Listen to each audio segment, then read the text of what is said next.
Okay, so I was able to catch the first episode. I was really caught by a lot of the atmosphere, a lot of the surprise. I'm walking into this blind, so it's really cool for me. Like, I'm getting chills hearing you describe it. Because, like, I remember just being on the set, sometimes seeing the different characters, and just the house is incredible that they replicated.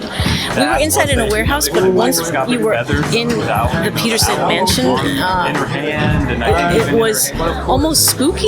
It was very haunting, and sometimes I just felt like, was I dropped into the documentary? The lighting is the same. Oh my gosh, look at the characters. It was an incredible experience.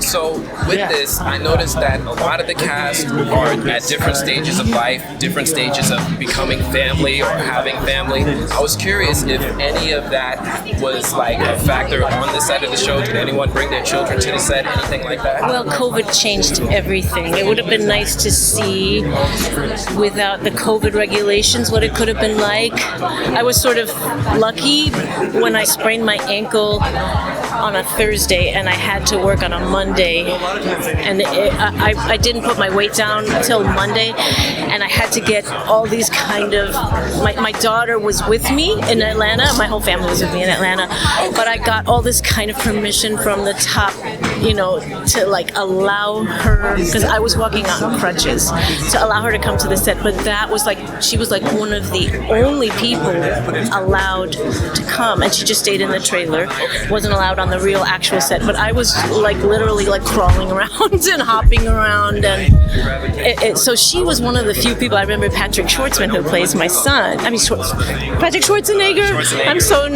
nervous. I'm so sorry. Patrick Schwarzenegger, who plays my son, told her, "You don't know how lucky you are that you got to be here." And he has an amazing family. I'm sure they would have loved to stop by. Having your family with you in Atlanta, was that important to do?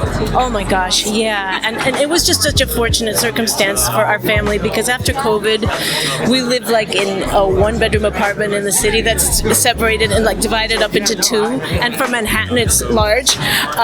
So, we're grateful. But having spent the COVID time in there and going to the supermarket and home, to then get to spend time in a house in Atlanta and see the sky, and there was a pool. We just like laughed the first day we walked into this house, and we had the most amazing time. But I could only like share my experiences on the set with them off the set. But my son was a huge fan of Dane DeHaan, and Dane FaceTimed my son, and his head exploded.